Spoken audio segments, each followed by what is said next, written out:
Hello friends, स्वागत है आपका मेरे YouTube channel study with Shri 2010 पर। फ्रेंड्स, यह है हमारी हिंदी व्याकरण की सीरीज चल रही है, जिसमें कि हमने इस वीडियो से पहले संधि टॉपिक के अंतर्गत स्वर संधि को पूरा कवर कर लिया था। यदि आपने अभी तक वह वीडियो नहीं देखी है तो प्लीज़ आप हमारे चैनल पर जाकर उन वीडियो को देख सकते हैं। फ्रेंड्स, आज हम पढ़ेंगे स्वर संधि के सभी अपवाद, जो कि आपके पेपर में सीधे सीधे पूछे जाते हैं और आप गलत कराते हैं। ठीक है फ्रेंड्स, यदि आप नहीं चाहते हैं कि स्वर संधि से रिलेटेड पेपर में आपका कोई भी क्वेश्चन गलत हो, तो प्लीज़ आप इस वीडियो से पहले हमने स्वर संधि से रिलेटेड 2 वीडियो बनाई हैं, तो उन वीडियोज़ को पहले अवश्य देखें और वीडियो को पूरा अवश्य देखें। तो चलिए फ्रेंड्स, स्टार्ट करते हैं आज का अपना वीडियो, जिसमें कि हम पढ़ेंगे स्वर संधि के सभी अपवादों के बारे में। तो चलिए स्टार्ट करते हैं स्वर संधि के अपवाद। तो अपवाद नंबर 1 देखते हैं पहले। आपने देखा होगा पेपरों में कभी कभी आता है, जैसे अच्छोहिड़ी।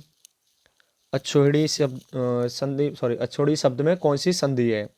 तो आप संधि तो बता सकते हो क्योंकि इसमें बड़े ओ की मात्रा है, तो आप बता सकते हो कि इसमें वृद्धि संधि है। किंतु कभी कभी क्या होता है, आपसे पूछता है अच्छोहिड़ी शब्द का सही संधि विच्छेद क्या होगा। तब आप कंफ्यूज हो जाते हैं, क्योंकि इसमें जो संधि विच्छेद होता है उस नियम से तो ये आपकी गुण संधि बनती है। ठीक है फ्रेंड्स, क्योंकि अच्छ में अ और ऊहनी में ऊ।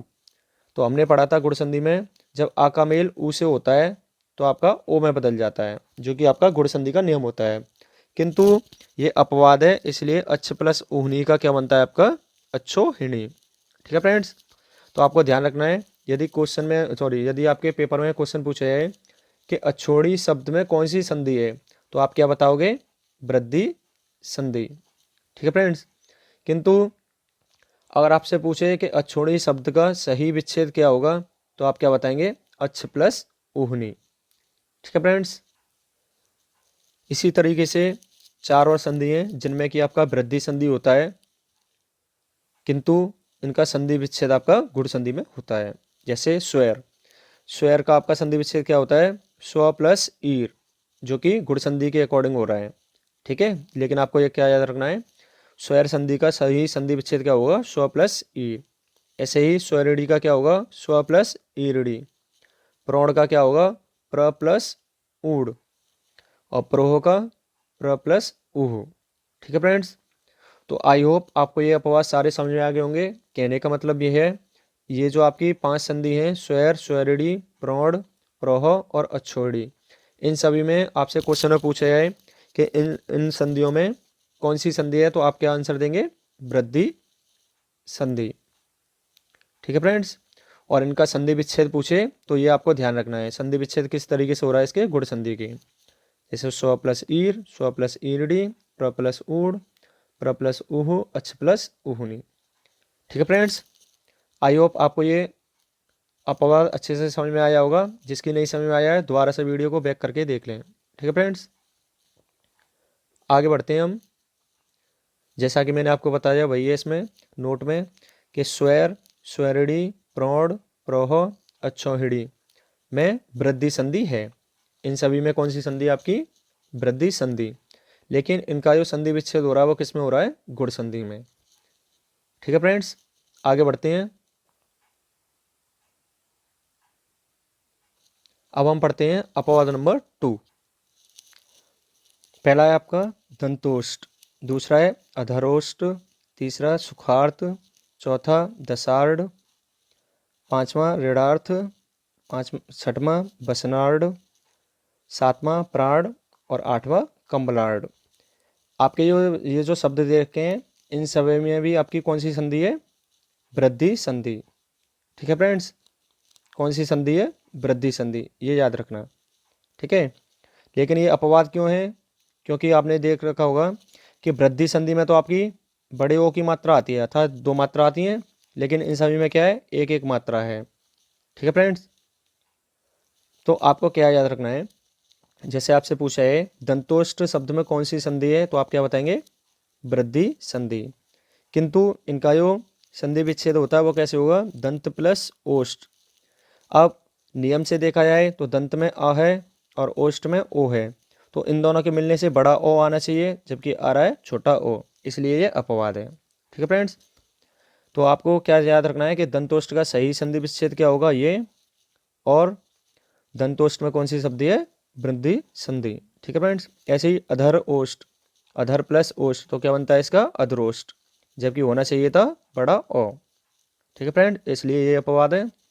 ऐसे ही सुखार्थ, सुखार्थ का सही संधि विच्छेद क्या होगा, सुख प्लस ऋत, ये यड संधि के अकॉर्डिंग क्या होना चाहिए था, अर, लेकिन हुआ क्या है, आर, इसलिए सुखार्थ, इसलिए इसमें अपवाद है। ठीक है फ्रेंड्स। ऐसे ही और भी उदाहरण हैं, उन्हें देखते हैं। दसाड़ का दस प्लस ऋण, दसाड़। आगे ऋणार्थ, ऋण प्लस ऋण क्या हो जाता है आपका, ऋणार्थ। ठीक है, इसमें भी आना चाहिए था अर, लेकिन हो रहा क्या है, आर। ठीक है फ्रेंड्स। ऐसे ही बसन प्लस ऋण, बसनार्ड, प्र प्लस ऋण, प्राण, कंबल प्लस ऋण, कम्बलार्ड। ठीक है, तो आपने क्या सीखा इसमें, आपको ये ध्यान रखना है जब भी ये 8 वर्ड आए तो इनमें आपको कौन सी संधि है, वृद्धि संधि, और इनका जो संधि विच्छेद होगा वो एक बार और देख लीजिए आप पुष्ट करके। दंतोष्ठ का होता है दंत प्लस ओष्ठ, अधरोष्ठ का होता है अधर प्लस ओष्ठ, सुखार्थ का होता है सुख प्लस ऋत, और दसार्ड का होता है दस प्लस ऋण।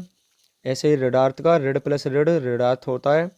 बसन प्लस नार्ड, सॉरी बसन प्लस ऋण, बसनार्ड। प्राण का हो जाएगा आपका प्र प्लस ऋण, और कंबल, कंबलार्ड का हो जाएगा कंबल प्लस ऋण। ठीक है फ्रेंड्स, आगे बढ़ते हैं। नियम क्या है इसका, एक बार देख लेते हैं। यदि ऋण 10 वासन प्र कंबल के साथ ऋण शब्द का मेल हो रहा हो तो वहां आपकी कौन सी होती है, आपकी वृद्धि एकादेश होती है, अर्थात आर हो जाता है। जैसे अभी इनके नियम के अकॉर्डिंग तो अर हो रहे थे ये, लेकिन ये नियम जो कह रहा है आपका वो क्या कह रहा है, यदि ऋण 10 वसन प्र कंबल के साथ ऋण शब्द का मेल हो रहा हो तो वहां आपके वृद्धि एकादेश हो जाती है, अर्थात आर हो जाता है, आर होकर वृद्धि संधि हो जाती है। नोट में पढ़ लीजिए, जैसे दंतोष्ठ, अधरोष्ठ, सुखार्थ, दशार्ध, ऋणार्थ, बसनार्ध, प्राण, कमलार्ध, इन सभी में कौन सी संधि आपकी, वृद्धि संधि, जैसा कि मैंने आपको ऊपर बताया था। ठीक है फ्रेंड्स, चलिए अब स्वर संधि का अगला अपवाद पढ़ते हैं। नियम अपवाद नंबर 3।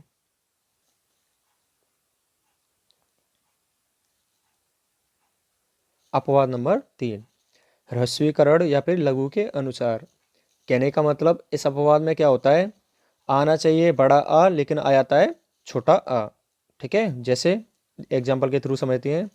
जैसे अप प्लस अंग, तो इसमें अप में आ है और अंग में भी आ है, तो अ प्लस आ मिलकर क्या हो जाना चाहिए था, बड़ा आ, किंतु हुआ क्या, इसमें छोटा आ ही रहा है, तो इसलिए अप प्लस अंग अपंग, इसलिए इसमें अपवाद है। ठीक है फ्रेंड्स। ऐसे ही इसके सारे सभी उदाहरण हैं, जैसे सार प्लस अंग, होना चाहिए अ प्लस आ मिलके बड़ा आ, लेकिन हो रहा है छोटा आ, इसलिए सारंग। सार प्लस अंग सारंग, कुल प्लस अटा कुलटा, मार्त प्लस अंड मार्तंड, सिम प्लस अंत सीमंत, लेकिन होना चाहिए था सीमांत नियम के अकॉर्डिंग, तो इसलिए इन सभी में अपवाद है। ठीक है फ्रेंड्स, आई होप आपको ये नियम भी समझ में आ गया होगा अपवाद का।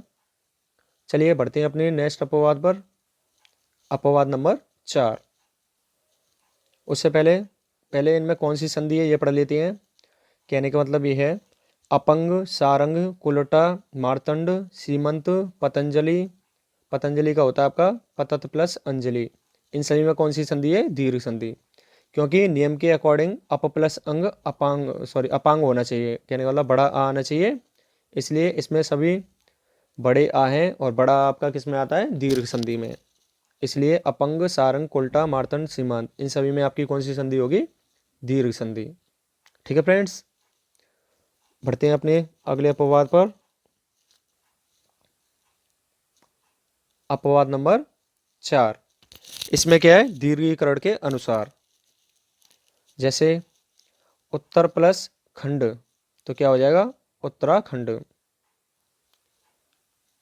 ठीक है फ्रेंड्स, लेकिन अपवाद क्या है इसमें, क्योंकि उत्तर में तो आ है, ठीक है, लेकिन इसका मेल किससे हो रहा है, ख से, जो कि व्यंजन है, और जबकि हमने पढ़ा है कि बड़े आ की मात्रा कब आती है, जब आ का मेल आ से होता है तभी तो आ आएगा, लेकिन इसमें ऐसा नहीं है, इसलिए ये अपवाद है। ठीक है फ्रेंड्स, तो आपसे पूछा जाए उत्तराखंड का सही विच्छेद क्या होगा, उत्तर प्लस खंड, उत्तराखंड।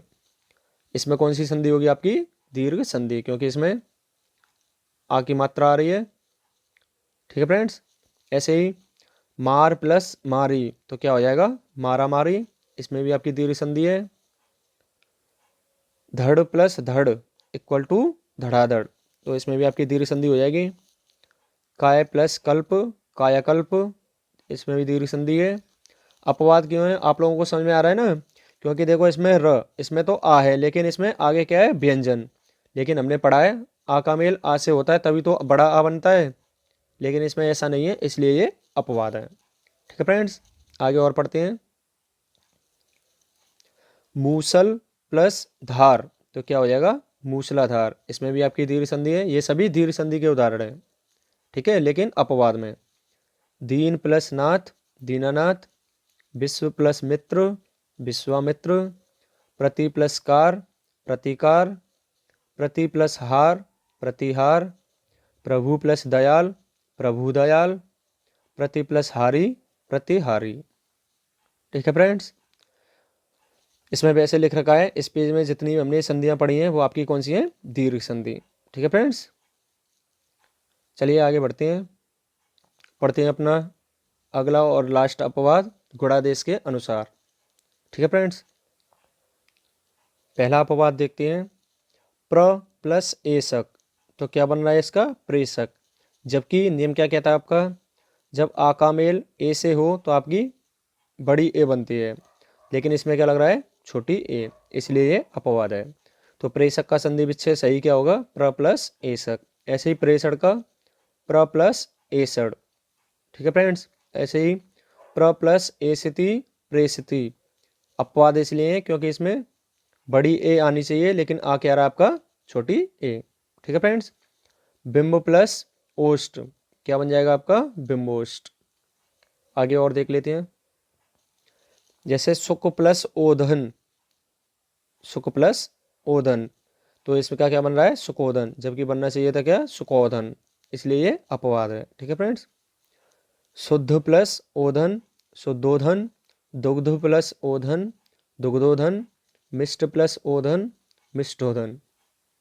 ठीक है फ्रेंड्स, ये किसके अनुसार है, गुणादेश के अनुसार।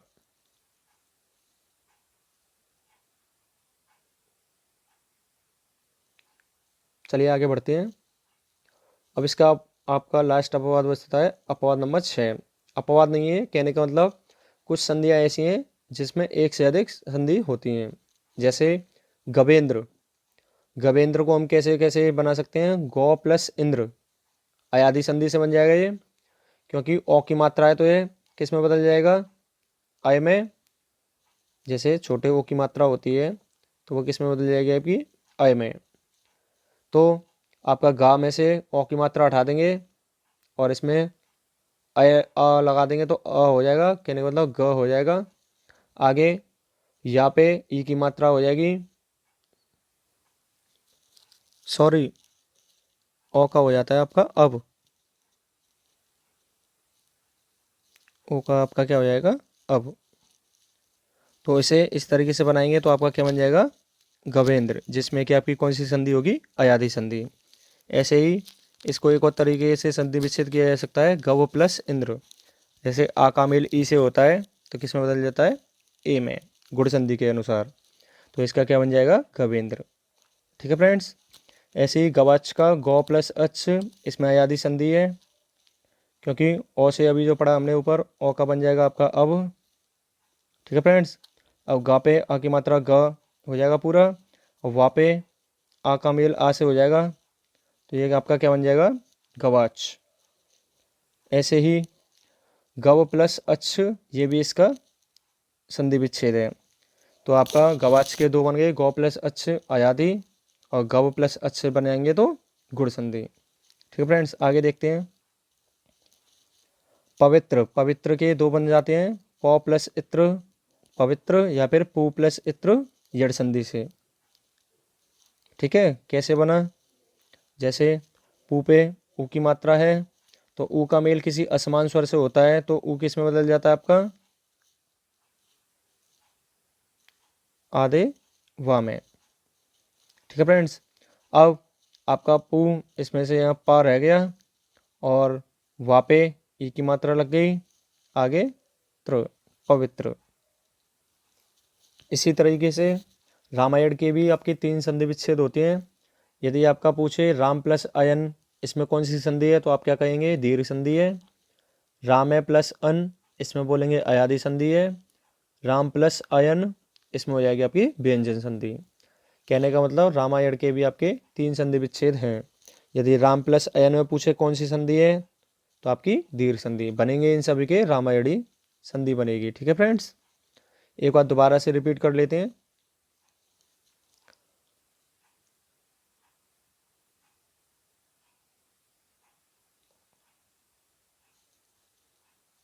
आपको केवल इतना ध्यान रखना है, जब भी आपसे पूछे कि गवेंद्र गौ प्लस इंद्र क्या बनेगा आपका गवेंद्र बनेगा, और गव प्लस इंद्र गवेंद्र, इन इसके जो है 2 संधि विच्छेद होते हैं, इन चीज़ों को आपको ध्यान रखना है। इसी तरीके से गवाच के 2 संधि विच्छेद होते हैं, गौ प्लस अच्छ और गव प्लस अच्छ। इसी तरीके से पवित्र के भी आपके 2 होते हैं, पौ प्लस इत्र पू प्लस इत्र। और आपके रामायण जो आपका संधि है इसमें 3 संधि विच्छेद होते हैं। ठीक है फ्रेंड्स। अब ना का ऋणा कब हो जाता है, जब आप ये व्यंजन संधि में नियम पढ़ेंगे कि यदि पहले शब्द में आपका रि र या स्र आता है तो आपका क्या हो जाता है आगे वाले वर्ड में कहीं भी ना हो तो आपका उसका न ऋणा हो जाता है। ठीक है फ्रेंड्स। तो चलिए फ्रेंड्स, यहीं पर आपका स्वर संधि के अपवाद सारे समाप्त होते हैं। मिलते हैं अपने नेक्स्ट वीडियो में, तब तक के लिए अपना ख्याल रखें। जय हिंद जय भारत।